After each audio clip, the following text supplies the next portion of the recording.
Hello and welcome dear friends. ઘણા સમય બાદ આપણે મળી રહ્યા છીએ.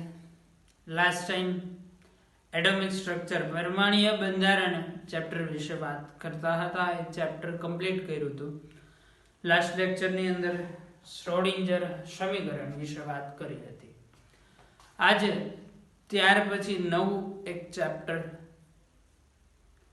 ચેપ્ટર નંબર 3 એ જોવાનું છે. ચેપ્ટર નંબર 3 ની અંદર જે કંઈ ડિટેલ આપણે ભણવાના છીએ એ જનરલી બધા જ તત્વો વિશેની માહિતી અને પિરિયોડિક ટેબલ મતલબ આવર્ત કોષ્ટક વિશેની વાત હશે.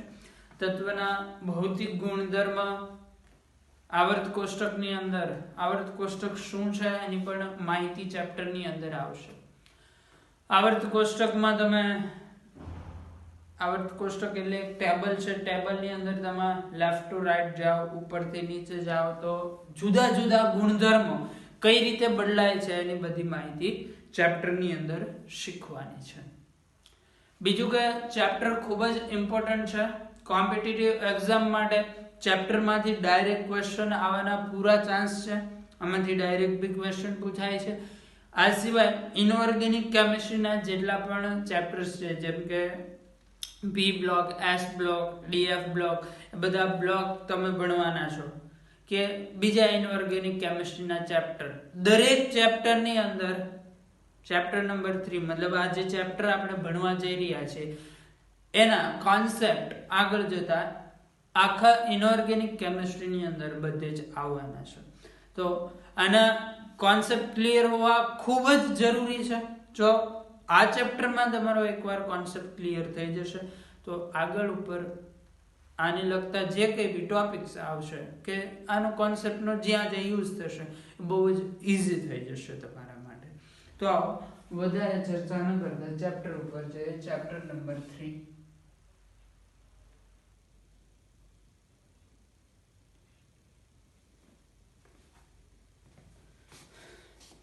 Chapter number 3. ચેપ્ટર નંબર 3 ની અંદર જેમ હમણાં કીધું એમ આવર્ત કોષ્ટક વિશે આપણે વાત કરવાના છીએ. આવર્ત કોષ્ટક શું અને એની જરૂર શું કામ પડી? તો બેઝિક વસ્તુ છે કે માની લો કે એક ક્લાસરૂમ છે. ક્લાસરૂમની અંદર 10 સ્ટુડન્ટ હોય તો કોઈ પણ ટીચરે 10 સ્ટુડન્ટના નામ, ચહેરા, કોનો અભ્યાસ કેવો છે, કોણ કઈ રીતે વર્તન કરે છે ઇઝીલી યાદ રાખી શકે. પરંતુ જો 10 ની જગ્યાએ 100 સ્ટુડન્ટ હોય કે 500 સ્ટુડન્ટ હોય તો 500 સ્ટુડન્ટના દરેકના નામ, ચહેરા, દરેકના પરિણામ, કોણ કેવું રિઝલ્ટ લાવે છે, કોણ ક્લાસની અંદર કેવું વર્તન કરે છે, એ દરેક વસ્તુ યાદ રાખવી થોડી ઘણી મુશ્કેલી પણ કરી શકે છે. તો એના માટે એનું યોગ્ય વર્ગીકરણ કરવામાં આવે. અલગ અલગ ડિવિઝનની અંદર ડિવાઈડ કરવામાં આવે રોલ નંબર વાઇઝ, કે ઘણી બધી રીત હોય છે વર્ગીકૃત કરવાની. તો એ રીતે એને યાદ રાખી શકાય અથવા તો એનો અભ્યાસ કરવો સરળ બને.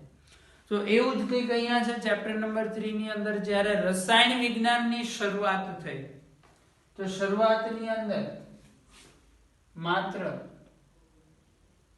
31 તત્વો જાણીતા હતા.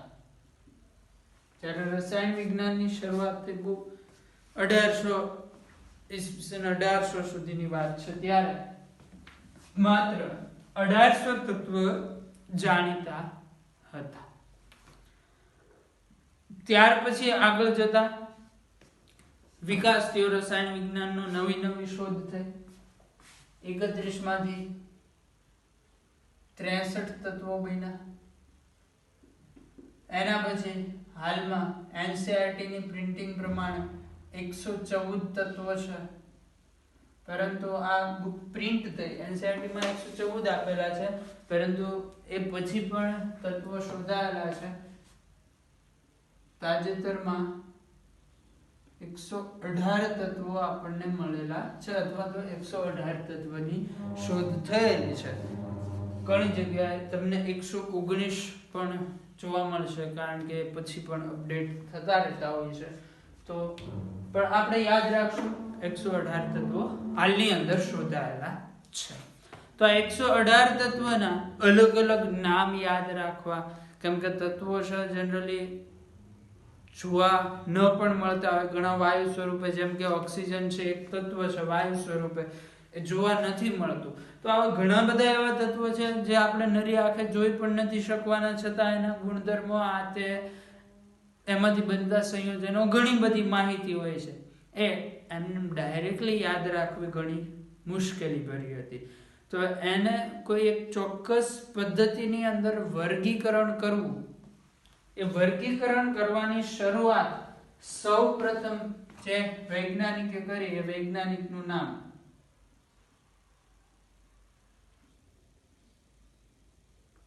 ડોબ્રેનર, અને એને એક નિયમ આપ્યો, એ નિયમ ઓળખાય છે ડોબ્રેનરનો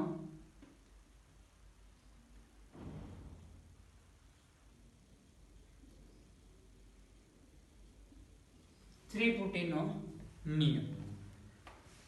આ સૌથી શરૂઆત જ્યારે ઘણા બધા તત્વો શોધાઈ ગયા ત્યારબાદ સૌથી પહેલા વર્ગીકૃત કરવાની શરૂઆત ડોબ્રેનરે કરી. આ પછી તો ઘણા બધા સાયન્ટિસ્ટ આવશે, પણ સ્ટાર્ટિંગ અહીંથી થયું. નામ ધ્યાનથી સમજો. ડોબ્રેનર, ડોબરમેન નથી, ડોબ્રેનર નામના વૈજ્ઞાનિકે નિયમ આપ્યો. નિયમને કહીશું આપણે ત્રિપુટીનો નિયમ. શું નિયમ છે એ જોઈએ. ડોબ્રેનરના નિયમની અંદર ડોબ્રેનરે 3 તત્વોના સમૂહ બનાવ્યા.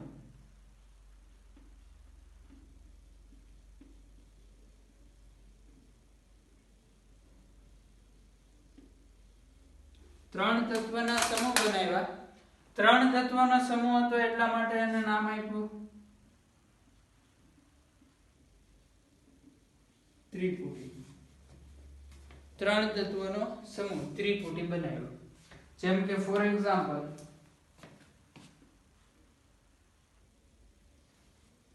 લિથિયમ, સોડિયમ, પોટેશિયમ, આ 3ની ત્રિપુટી.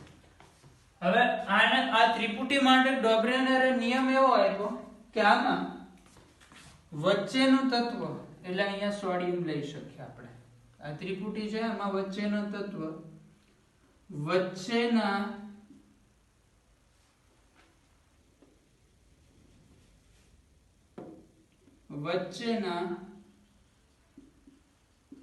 તત્વનું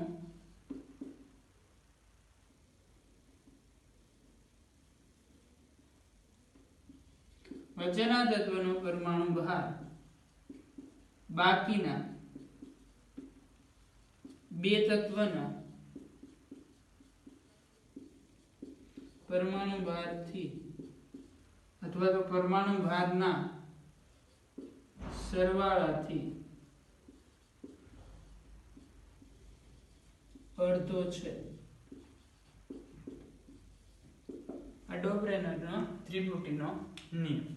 અહીંયા લિથિયમ છે, સોડિયમ છે, પોટેશિયમ છે. સોડિયમનો પરમાણુ ભાર તમે જાણો છો 23. પોટેશિયમ તમારા માટે કદાચ યાદ ન હોય, નવો પરમાણુ ભાર 39 છે. લિથિયમ આવશે 7. 6 પોઈન્ટ સમથિંગ હોય છે. એક્ઝેક્ટ આ બધા પોઈન્ટની અંદર નંબર્સ હોય છે. હવે તમે આની અંદર ડોબ્રેનરના નિયમો મુજબ 7 અને 39 નો સરવાળો કરો, એનાથી અડધું કરો એટલે આન્સર આવશે 23. તો આ નિયમ હતો ડોબ્રેનરનો. નિયમ શું કહે છે? ડોબ્રેનરે 3 તત્વનો સમૂહ બનાવ્યો એટલે ત્રિપુટી બનાવી.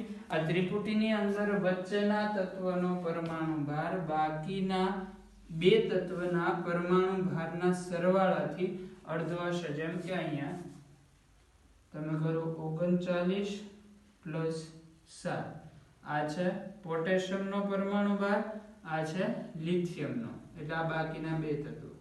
આનો સરવાળો થાય 46. હવે આ 46 ના અડધા કરી નાખો તો આન્સર થશે 23, જે મળે છે આપણને સોડિયમનો પરમાણુ ભાર. ઓકે, તો આ નિયમ છે. આ સિવાય પણ બીજી ત્રિપુટીના એક્ઝામ્પલ છે. અન્ય એક્ઝામ્પલ્સ જેમ કે એક એક્ઝામ્પલ છે ક્લોરીન, બ્રોમિન, આયોડિન. આ એક ત્રિપુટીનું એક્ઝામ્પલ છે. પછીનું એક્ઝામ્પલ કેલ્શિયમ, સ્ટ્રોન્શિયમ, બેરિયમ. આ પણ એક ત્રિપુટી છે. આમાં આ બેના પરમાણુ ભારનો સરવાળો એનો હાફ કરો એટલે વચ્ચેનું મળે. એવી જ રીતે અહીંયા બે ના પરમાણુ ભારનો સરવાળો એનો હાફ કરો એટલે વચ્ચેના તત્વનો પરમાણુ ભાર મળી જશે. પરંતુ આ જે નિયમ છે એ બહુ જ પ્રાથમિક નિયમ છે, બહુ પહેલાનો છે. ત્યારે ઘણા બધા તત્વો શોધાયા પણ નહોતા, ત્યારનો નિયમ છે. એટલે આ નિયમ બધા જ તત્વો માટે લાગુ પાડી શકાતો નથી. ડોબરેનરના નિયમની મર્યાદા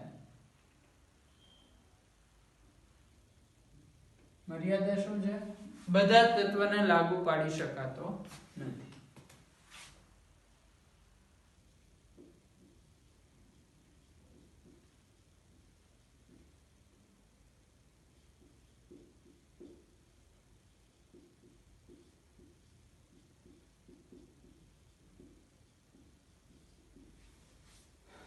બધા તત્વને લાગુ ન પાડી શકાય. ત્યાર પછી જે સાયન્ટિસ્ટ આવ્યો કે જેણે તત્વોના વર્ગીકરણના વિકાસમાં પોતાનો ફાળો આપ્યો, એનું નામ છે A.E.B. ધ કાન કોર્ટોઇસ.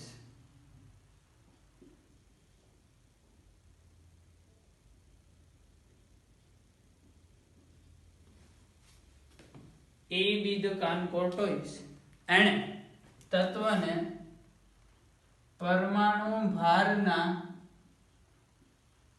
ચડતા ક્રમમાં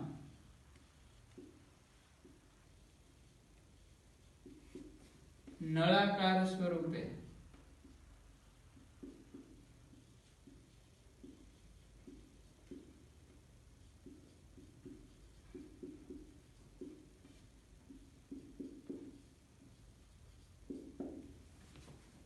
બધા જ તત્વોને પરમાણુ ભારના ચડતા ક્રમમાં નળાકાર સ્વરૂપે ગોઠવ્યા. એટલે નળાકાર આવર્ત કોષ્ટક બનાવ્યું. એમ કે MCQ માં પૂછાય નળાકાર આવર્ત કોષ્ટક બનાવનાર સાયન્ટિસ્ટ, તો આવશે A.B. ધ કાન કોર્ટોઇસ. પરંતુ આવર્ત કોષ્ટક અથવા તો આ પ્રકારનું વર્ગીકરણ ખાસ કોઈ લોકોનું ધ્યાન ખેંચી શક્યું નહીં. ત્યાર પછી આવે છે એક સાયન્ટિસ્ટ જેણે અષ્ટકનો નિયમ આપ્યો. સાયન્ટિસ્ટનું નામ છે ન્યુલેન્ડ.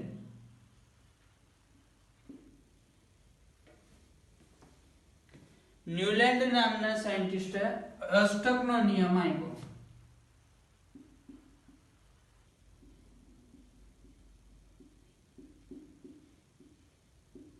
શરૂઆતમાં તો આ નિયમ લોકોને ખૂબ જ આકર્ષિત કર્યા, પરંતુ ત્યાર પછી આ નિયમ પણ આગળ જતા ફેલ થઈ ગયો. નિયમ શું છે આપણે સમજીએ. ન્યુલેન્ડનો અષ્ટકનો નિયમ. ન્યુલેન્ડે તત્વને પરમાણુ ભારના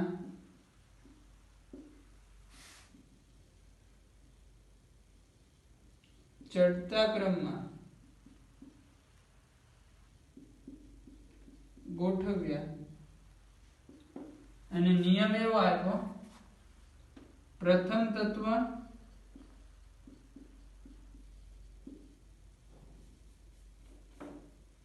અને આઠમા તત્વના ગુણધર્મ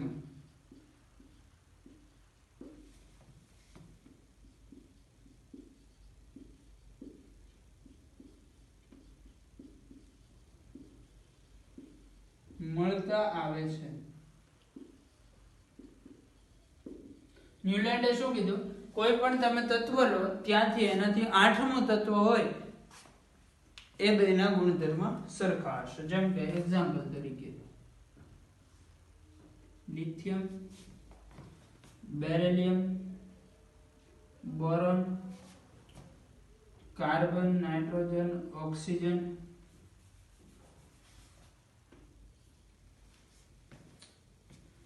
ફ્લોરિન,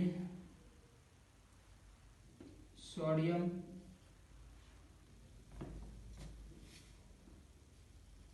મેગ્નેશિયમ, એલ્યુમિનિયમ,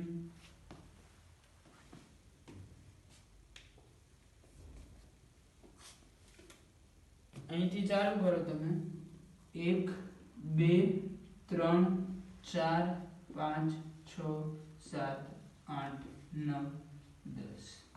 તો આની અંદર લિથિયમના ગુણધર્મ કોને મળતા આવશે? સોડિયમને. અહીંથી ચાલુ કર્યું એટલે આઠમું તત્વ કોણ આવ્યું? સોડિયમ. આ બંનેના ગુણધર્મ સમાન આવશે. આગળ જતા આપણે ભણશું એટલે ખ્યાલ આવશે એકચ્યુઅલમાં બંનેના ગુણધર્મો સમાન હોય છે. એવી જ રીતે અહીંથી ચાલુ કરો તો આઠમું તત્વ કોણ થાય? Mg. આ બંનેના ગુણધર્મો પણ કેવા હશે? સમાન હશે. એવી જ રીતે જો બોરોન થી ચાલુ કરવામાં આવે તો આઠમું તત્વ કોણ થાય? એલ્યુમિનિયમ. તો આ બંનેના ગુણધર્મો પણ સમાન હશે.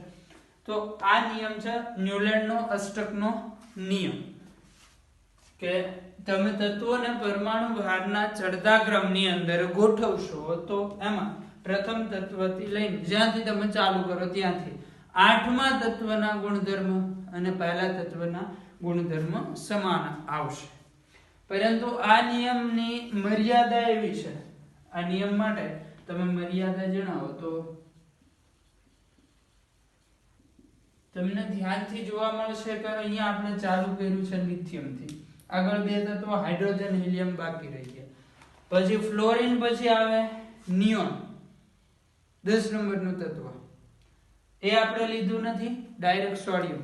તો આની મર્યાદા એવી છે કે જ્યારે ન્યુલેન્ડ અષ્ટકનો નિયમ આપ્યો ત્યારે નિષ્ક્રિય તત્વ, નિષ્ક્રિય વાયુ જેમ કે હિલિયમ, નિયોન, આર્ગોન એ બધા શોધાણા નહોતા. તો કે અષ્ટકની અંદર એને નિષ્ક્રિય વાયુઓને સામેલ કરેલા નથી. જો અહીંયા હું નિષ્ક્રિય વાયુ નિયોન મૂકી દઉં તો લિથિયમ થી સોડિયમ, સોરી અહીંયા નિષ્ક્રિય નિયોન આવશે, તો લિથિયમ થી સોડિયમ છે એ 9મું તત્વ થઈ જાય, 8મું તત્વ રહેશે નહીં, મતલબ અષ્ટકનો નિયમ ખોટો પડશે.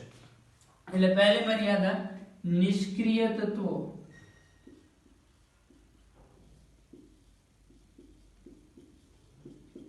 શોધાયેલ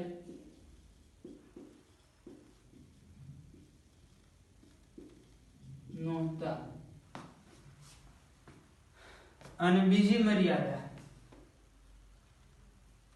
કે આ જે નિયમ છે માત્ર કેલ્શિયમ સુધી જ લાગુ પડે છે, કેલ્શિયમ થી આગળના તત્વો માટે લાગુ પડતો નથી. કેલ્શિયમ એટલે પરમાણુ ક્રમાંક 20. નિયમ કેલ્શિયમ પરમાણુ ક્રમાંક છે 20 સુધી જ લાગુ પાડી શકાય.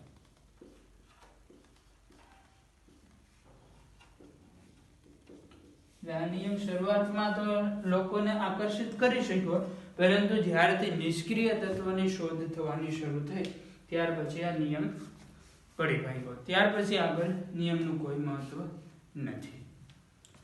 ચલો, આ થઈ ગયો ન્યુલેન્ડનો અષ્ટકનો નિયમ. ન્યુલેન્ડે અષ્ટકના નિયમની અંદર શું કીધું?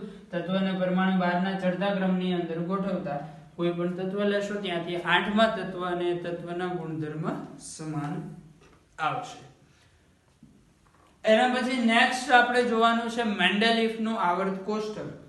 પરંતુ મેન્ડેલિફનું આવર્ત કોષ્ટક ભણતા પહેલા એક આલેખ ભણવાનો આવશે. આલેખ આપના સાયન્ટિસ્ટ છે લોથર મેયર.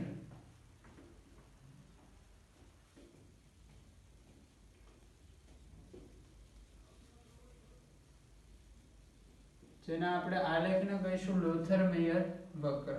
લોથર મેયર અને મેન્ડેલિફ આ બંને એક સમાન જેવું આવર્ત કોષ્ટક બહાર પાડ્યું હતું, પરંતુ લોથર મેયરે થોડુંક પાછળથી બહાર પાડ્યું હતું. મેન્ડેલિફ છે એને પહેલા આવર્ત કોષ્ટક આપી દીધું હતું. અને તમે તો જાણો છો દુનિયાનો તો નિયમ છે જે ફર્સ્ટ આવે એને જ યાદ રાખીએ છીએ આપણે. જેમ કે ચંદ્ર ઉપર પ્રથમ જનાર વ્યક્તિ નીલ આર્મસ્ટ્રોંગ, બીજું કોણ ગયું લગભગ બહુ ઓછા લોકોને ખ્યાલ હોય છે. તો એવી જ રીતે સેમ ટાઈપનું આવર્ત કોષ્ટક પહેલા રજૂ કરી દીધું હતું મેન્ડેલિફે, એટલે મેન્ડેલિફનું આવર્ત કોષ્ટક લોકોનું ધ્યાન વધારે ખેંચી શક્યું. લોથર મેયરને એટલું બધું કોઈ ધ્યાન આપ્યું નહીં. પરંતુ મેન્ડેલિફે જે આવર્ત કોષ્ટક બહાર પાડ્યું એનો પાયો તો અહીંયા જ હતો, લોથરમેયરના આલેખમાં. લોથરમેયરે આલેખ બનાવેલો છે પરમાણ્વીય કદ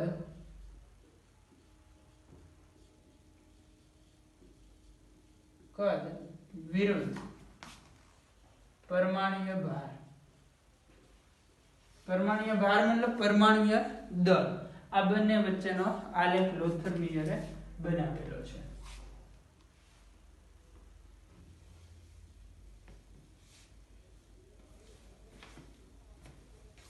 અહીંયા લઈશું આપણે પરમાણ્વીય કદ V અને પરમાણ્વીય ભાર, જેને m ની સંજ્ઞાથી દર્શાવશું. પરમાણ્વીય કદ V આ છે પરમાણ્વીય ભાર m. તો આલેખ લોથરમેયરને આવો જોવા મળ્યો હતો.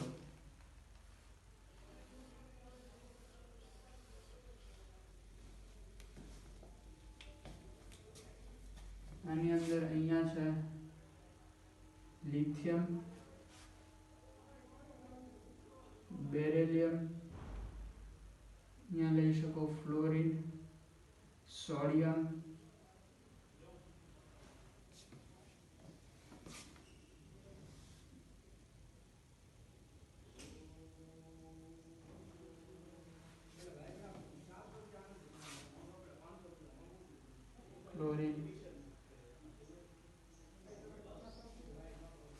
Potassium,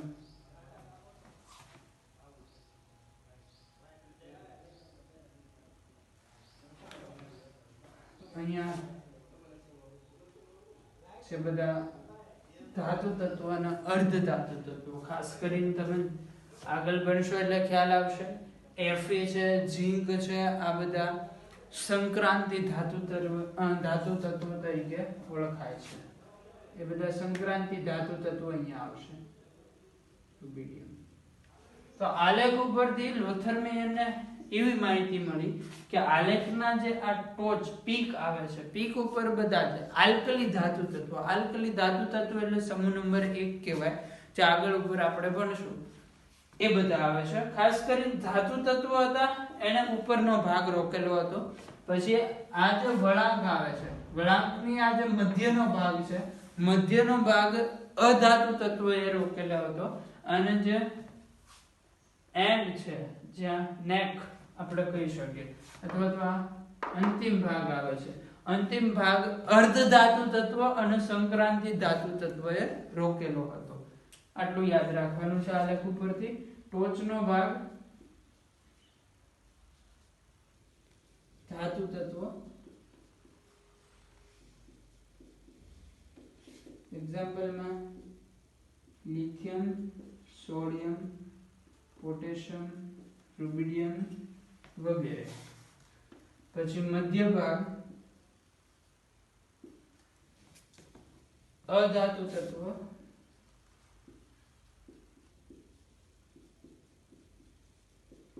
એક્ઝામ્પલમાં fluorine, chlorine, bromine, iodine વગેરે.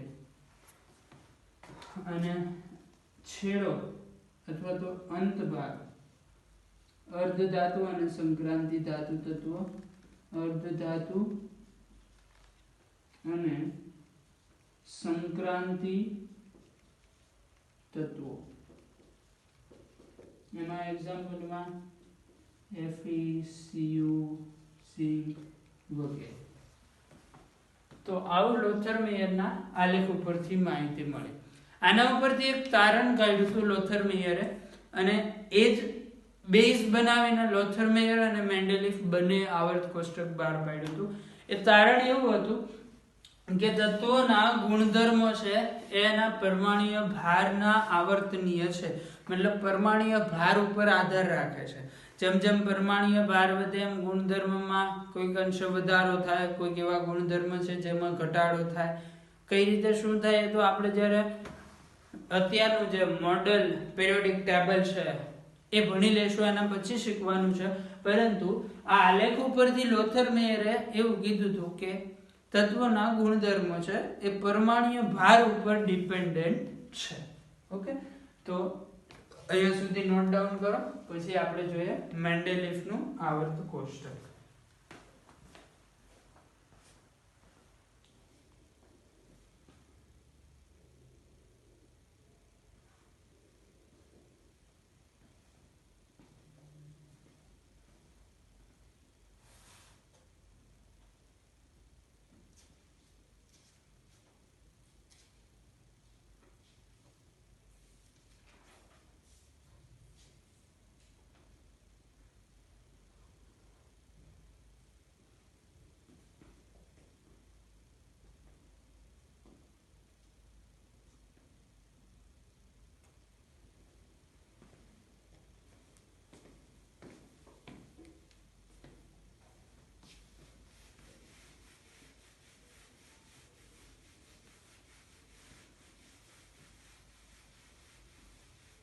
અત્યાર સુધી આપણે જેટલા પણ નિયમ બન્યા મોસ્ટ ઓફલી તમે નોટિસ કર્યો હોય તો બધા જ પરમાણ્વીય ભાર ઉપર ડિપેન્ડન્ટ છે. પરમાણ્વીય ભાર ઉપર વધારે ધ્યાન આપવામાં આવેલ છે.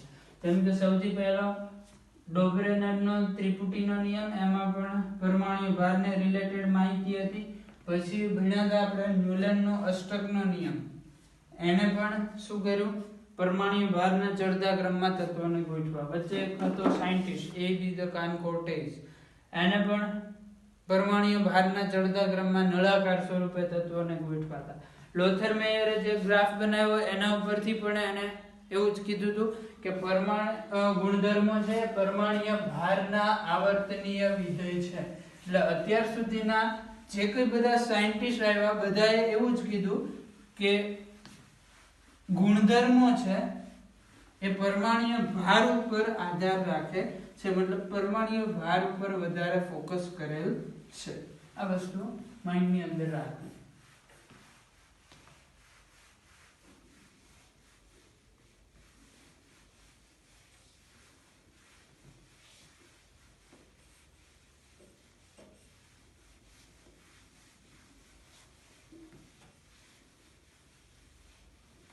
ત્યાર પછી જોવાનું છે મેન્ડેલિફનું આવર્ત કોષ્ટક.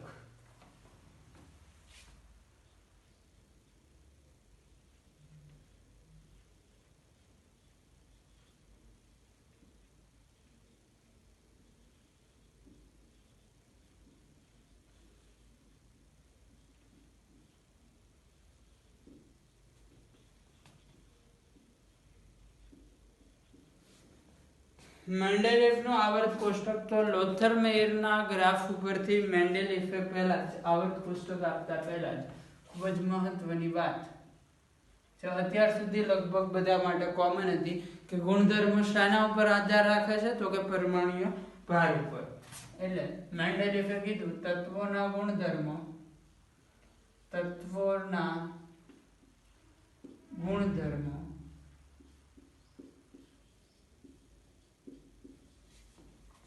તેમના પરમાણ્વીય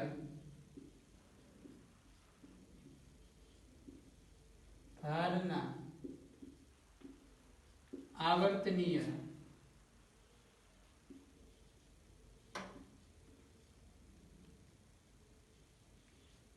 અથવા તો આવર્તીય એવું પણ લખી શકાય વિધેય છે. આ લાઈનનો મતલબ શું થાય છે કે તત્વના ગુણધર્મો પરમાણ્વીય ભાર ઉપર આધાર રાખે છે. આ લાઈનને અનુરૂપ મેન્ડેલિફે આવર્ત કોષ્ટક આપ્યું, એને તત્વોને પરમાણ્વીય ભારના ચડતા ક્રમમાં ગોઠવા. તત્વોને પરમાણ્વીય ભારના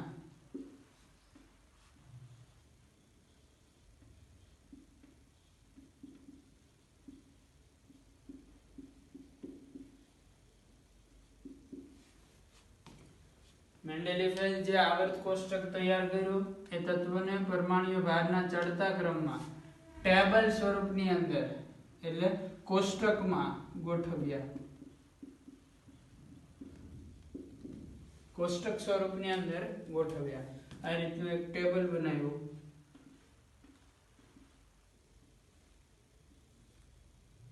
આની અંદર જે આડી લાઈન આવે મતલબ આ રીતે આડી લાઈન બને, આડી લાઈન ને નામ આપવામાં આવ્યું આવર્ત, અને આ જે ઊભી લાઈન પડે આ ઊભી લાઈન ને નામ આપવામાં આવ્યું સમૂહ. મેન્ડેલિફના આવર્ત કોષ્ટકની અંદર ટોટલ 7 આવર્ત હતા. બુકની અંદર ક્રમ એવું કરીને લખેલું હશે, ટોટલ 12 ક્રમ આપેલા હશે, પણ એકચ્યુઅલીમાં આવર્ત તો 7 જ હતા. બીજું, મેન્ડેલિફના આવર્ત કોષ્ટકની અંદર સમૂહ હતા 8. બુકની અંદર જે મેન્ડેલિફનું આવર્ત કોષ્ટક એનસીઈઆરટી બુકમાં આપેલું છે એમાં 0 થી લઈને 8 સુધી સમૂહ આપેલા છે, એટલે ટોટલ 9 થઈ જાય. પણ જે એકચ્યુઅલમાં સૌથી પહેલા મેન્ડેલિફે આવર્ત કોષ્ટક બહાર પાડ્યું ત્યારે એની અંદર 8 સમૂહ હતા. એટલે જો ક્વેશ્ચન પૂછાય મેન્ડેલિફના આવર્ત કોષ્ટકની અંદર સમૂહ કેટલા તો 8, આવર્ત કેટલા તો આન્સર આવશે 7. બીજું, મેન્ડેલિફના આવર્ત કોષ્ટકની અંદર સમૂહને દર્શાવવા માટે રોમન અંકનો ઉપયોગ થયેલો છે. રોમન અંક 1, 2, 3, 4, 5 આવી રીતે. એમાં તમે ધ્યાનથી જોશો તો 1 થી 7 સુધીના જેટલા પણ સમૂહ છે એને 2 ભાગની અંદર વહેંચેલા હશે. માની લો કે આ ત્રીજો સમૂહ છે તો એના કેટલાક એની અંદર આવતા તત્વો કેટલાક આ સાઈડ ની અંદર મતલબ લેફ્ટ સાઈડ ની અંદર હશે તો કેટલાક રાઈટ સાઈડ ની અંદર હશે. લેફ્ટ રાઈટ આ રીતે લખેલા હશે. એકચ્યુઅલમાં આ ત્રીજો સમૂહ છે એને 2 ભાગની અંદર વહેંચેલો છે. આ સાઈડ છે થર્ડ એ છે અને આ સાઈડ છે થર્ડ બી છે. મતલબ આ 3A 3B આ રીતે 2 ભાગની અંદર વહેંચેલા છે. અને લાસ્ટ જે 8 નંબરનો સમૂહ છે એને A B C 3 ભાગની અંદર વહેંચેલ છે.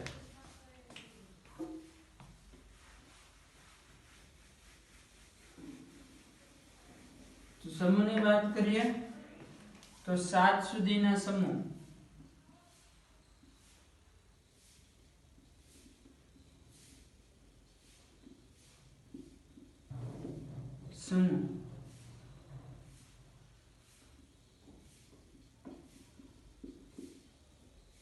બે ભાગમાં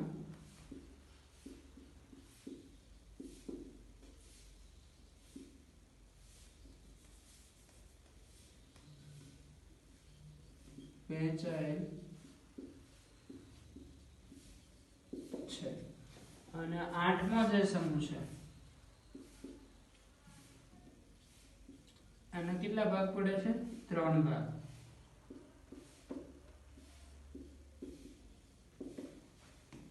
મેન્ડેલિફના આવર્ત કોષ્ટકની અંદર કુલ તત્વો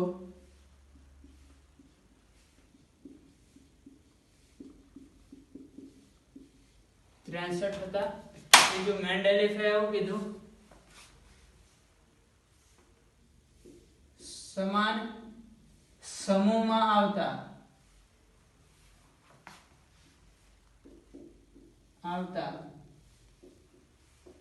સમાન સમૂહમાં આવતા તત્વોના ગુણધર્મો સમાન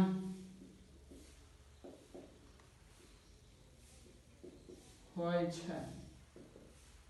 એટલે મેન્ડેલિફ દ્વારા એવું કહેવામાં આવ્યું, માન લો કે પહેલા સમૂહની અંદર જેટલા પણ તત્વો આવે એ બધાના ગુણધર્મો સમાન હશે. એવી જ રીતે બીજા સમૂહની અંદર જેટલા પણ તત્વો આવે એ બધાના ગુણધર્મો સમાન હશે.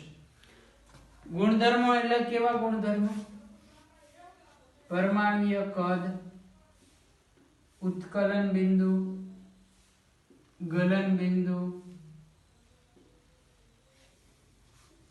પછી પરમાણ્વીય ત્રિજ્યા, વિદ્યુત ઋણતા, આયનીકરણ એન્થાલ્પી, એ બધા ગુણધર્મો આપણે આગળ જતા ભણીશું. એટલે અહીંયા લખી દઈએ વગેરે. જેમ કે એક જ સમૂહની અંદર સોડિયમ, પોટેશિયમ આ બંને તત્વો આવે છે. તો સોડિયમમાં તમે જાણો છો ટોટલ ઇલેક્ટ્રોન હોય છે 11. નિષ્ક્રિય તત્વ અથવા તો નિષ્ક્રિય રચના પ્રાપ્ત કરવા માટે એક ઇલેક્ટ્રોન ગુમાવીને સરળતાથી સોડિયમ 10 ઇલેક્ટ્રોન એટલે Na+ બની જાય છે. એવી જ રીતે પોટેશિયમ પણ એક ઇલેક્ટ્રોન સરળતાથી ગુમાવીને K+ બને છે. આની અંદર ટોટલ ઇલેક્ટ્રોન હશે 19. 18 ઇલેક્ટ્રોન નિષ્ક્રિય રચના છે. તો નિષ્ક્રિય રચના મેળવવા માટે થઈને બંને એક ઇલેક્ટ્રોન સરળતાથી ગુમાવે છે. તો આ સમાન ગુણધર્મો થયા. એવી જ રીતે બીજા બે એક્ઝામ્પલ લો, ફ્લોરિન ક્લોરિન. તો આ બંનેનો નેચર એવો છે કે બંને ઈઝીલી એક ઇલેક્ટ્રોન મેળવશે, કારણ કે આની પાસે 9 ઇલેક્ટ્રોન છે, આની પાસે 17 છે. બંને એક એક ઇલેક્ટ્રોન મેળવે એટલે નિષ્ક્રિય રચના પ્રાપ્ત કરે છે. તો આ બંનેનો નેચર સેમ જેવો છે, તો આ બંનેને સેમ ગ્રુપની અંદર મૂકવામાં આવશે. તો આવું મેન્ડેલિફ દ્વારા આવર્ત કોષ્ટક તૈયાર કરવામાં આવ્યું. બીજું એક મેન્ડેલિફના આવર્ત કોષ્ટકના ફાયદા એવા પણ હતા કે કેટલાક તત્વના પરમાણુ ભાર ખ્યાલ ન હતા, તો એ મેન્ડેલિફના આવર્ત કોષ્ટક ઉપરથી મળી ગયા. પછી બીજું એક ખૂબ જ મહત્વની વાત મેન્ડેલિફે આપી, જે તત્વો શોધાયેલા ન હોય એને આપણે કહીશું વણશોધાયેલા તત્વો.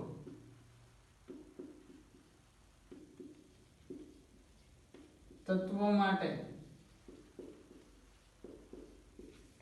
વણશોધાયેલ તત્વો માટે મેન્ડેલિફે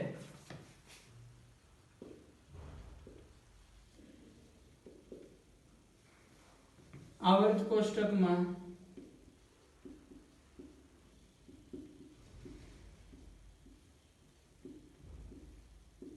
ખાલી સ્થાન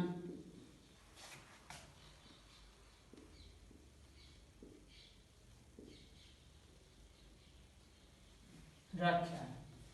જેમ કે એક્ઝામ્પલ માટે એલ્યુમિનિયમ અને એલ્યુમિનિયમની નીચેનું તત્વ મળેલું ન હતું, તો એલ્યુમિનિયમનું નીચેનું સ્થાન મેન્ડેલિફે ખાલી રાખ્યું. એવી જ રીતે સિલિકોન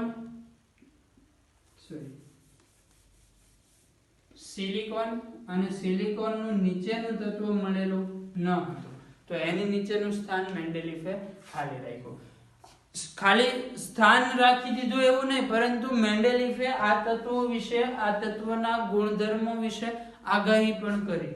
જેમ કે આ તત્વને મેન્ડેલિફે નામ આપી દીધું એકાસિલિકોન.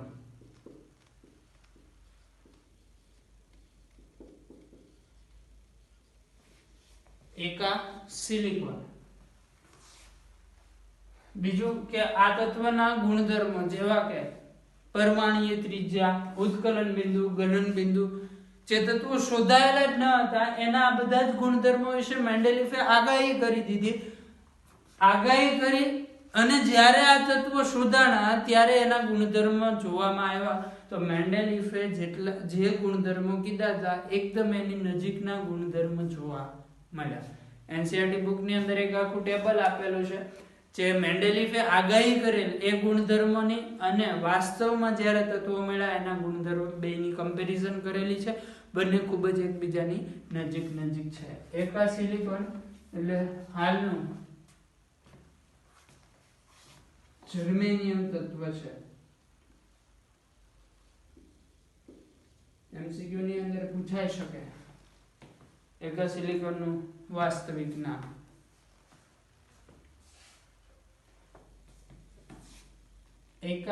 આનું નામ હતું એકા એલ્યુમિનિયમ.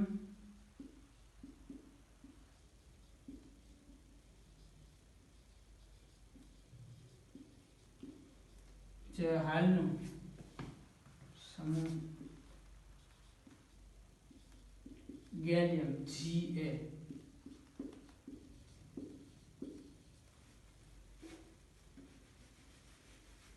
હાલનું ગેલિયમ તત્વ છે. સંજ્ઞા આવશે Ga. આની સંજ્ઞા આવશે Ge. તો આ મેન્ડેલિફના આવર્ત કોષ્ટકનો ફાયદો હતો. હવે મર્યાદા જોઈએ.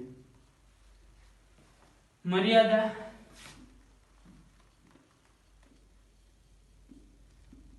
એની અંદર પહેલી મર્યાદા મેન્ડેલિફ છે એ હાઇડ્રોજનનું સ્થાન નક્કી કરી શકતો નહોતો કે હાઇડ્રોજનને કયા ગ્રુપની અંદર રાખવું. હાઇડ્રોજનનું સ્થાન એ મોડર્ન પિરિયોડિક ટેબલ છે આધુનિક આવર્ત કોષ્ટક, એની અંદર પણ એ મર્યાદા રહેલી છે કે હાઇડ્રોજનને ક્યાં મૂકવો. રીઝન શું છે? હમણાં આપણે બે પ્રકારના ગુણધર્મોની વાત કરી. જેમ કે સોડિયમ છે, તો સોડિયમ શું કામ કરે? એક ઇલેક્ટ્રોન ગુમાવીને ઇઝીલી એને પ્લસમાં રૂપાંતરિત થાય. ક્લોરીન છે એની પાસે એક ઇલેક્ટ્રોન ખૂટે છે તો એ એક ઇલેક્ટ્રોન મેળવીને ઇઝીલી Cl- બનાવે. હવે હાઇડ્રોજન પાસે બે ચાન્સ છે. હાઇડ્રોજન એની પાસે એક જ ઇલેક્ટ્રોન છે. જો હાઇડ્રોજન એક ઇલેક્ટ્રોન મેળવી લે તો એ બની જાય હિલિયમ, અને એક ગુમાવી દે તો પણ એ ખાલી કક્ષક થઈ જાય. એટલે હાઇડ્રોજન બે વાત કરીએ કે H+ પણ હોય, H- પણ હોય. હાઇડ્રોજન માટે બે સરખું, H+, H-, બે સ્વરૂપની અંદર હાઇડ્રોજન જોવા મળે. એટલે પ્રશ્ન એ થતો હતો હાઇડ્રોજનનો કોના ગ્રુપમાં મૂકવો? સોડિયમ વાળા ગ્રુપની અંદર રાખો, ક્લોરીન વાળા ગ્રુપની અંદર? કારણ કે અડધા ગુણધર્મ એનામાં સોડિયમ વાળા છે, અડધા ક્લોરીન વાળા સમૂહના, બેયનું કોમ્બો છે. તો રાખવું ક્યાં? એટલે એ તો આધુનિક આવર્ત કોષ્ટકમાં પણ મર્યાદા છે, પરંતુ અત્યારે આપણે મેન્ડેલિફના આવર્ત કોષ્ટકની પ્રથમ મર્યાદા, તો પ્રથમ મર્યાદા શું છે? હાઇડ્રોજનનું સ્થાન. પછી બીજી મર્યાદા સમસ્થાનિકો માટેનું સ્થાન.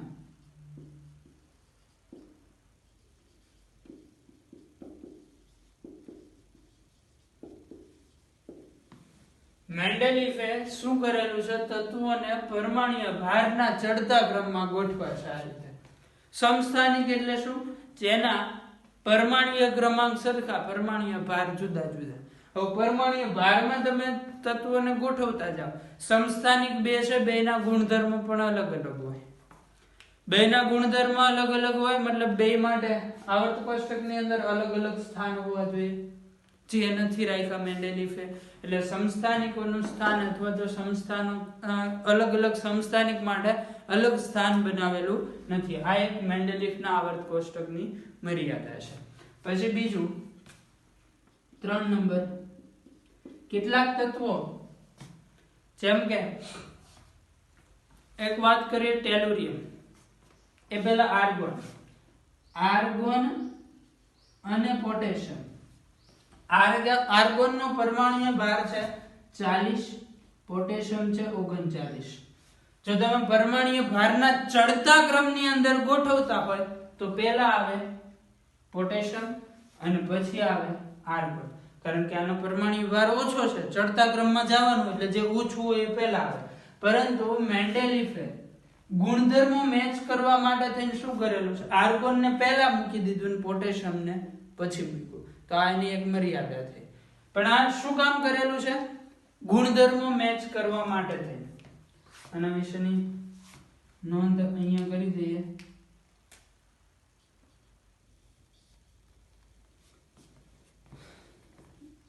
મેન્ડેલિફે કામ શું કર્યું?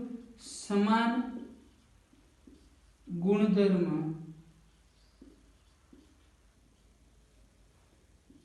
વાળા તત્વને સમાન સમૂહમાં રાખવા.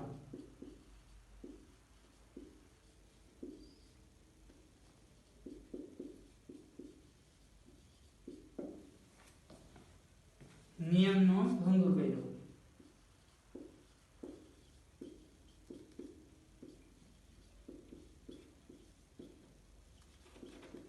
શું ભંગ કર્યો નિયમનો? કે તત્વને પરમાણ્વીય ભારના ચડતા ક્રમમાં ગોઠવવાના, પરંતુ સમાન ગુણધર્મ વાળા તત્વો સમાન સમૂહમાં આવે એટલા માટે તેને એને પોતાના જ નિયમનો ભંગ કર્યો. આવું તો બીજું પણ ઉદાહરણ છે. Tellurium iodine.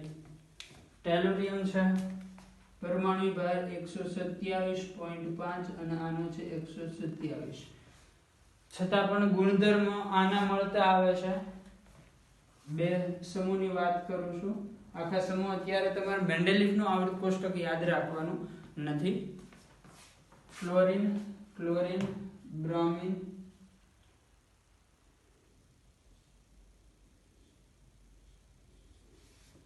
હવે આ રીતે તમે માનો કે ગોઠવતા જાઓ, પછી આમ અહીંયા પૂરું થાય, આ રીતે વાત કરું છું. આવર્તમાં અહીંયા 8 સમૂહ છે, 0 થી લઈને અહીંયા 8 સુધી પહોંચ્યા, એટલે પાછું અહીંથી ગોઠવવાનું ચાલુ કર્યું, અહીંયા પૂરું થયું, પછી અહીંથી એ રીતે અહીંયા હાઇડ્રોજન થી ચાલુ કર્યું હતું, આગળ જતા જતા આમ જતા જતા અહીંયા પહોંચ્યા. તો હવે એકચ્યુઅલીમાં અહીંયા નંબર આવતો તો આયોડિનનો 127 નંબર. તો આયોડિન અહીંયા આવવું જોઈએ અને 127.5 એટલે ટેલોરિયમ અહીંયા આવવું જોઈએ. પરંતુ થયું એવું, ટેલોરિયમના ગુણધર્મો આ બધા સાથે મેચ થતા હતા, એટલે ટેલોરિયમને એને અહીંયા રાખી દીધું, આયોડિનને અહીંયા રાખી દીધું, કારણ કે આયોડિનના ગુણધર્મો આ બધા સાથે મેચ થતા હતા. એટલે એ રીતે જ્યાં જ્યાં જરૂર પડી ત્યાં એને પોતાના જ નિયમનો ભંગ પણ કરેલો છે. સમાન ગુણધર્મો વાળા તત્વોને સમાન સમૂહમાં રાખવા માટે થઈ નિયમ ભંગ કરેલો છે. તો આ એની મર્યાદા છે. આ થઈ ગયું મેન્ડેલિફનું આવર્ત કોષ્ટક. એની જે મર્યાદા છે દૂર કરવા માટે થઈને પછી આગળ જતા આધુનિક આવર્ત કોષ્ટક બનેલું છે. આધુનિક આવર્ત કોષ્ટકની અંદર કયો બેઝ બનાવવામાં આવ્યો, શું નિયમ છે એનો આપણે નેક્સ્ટ લેક્ચરની અંદર જોઈશું.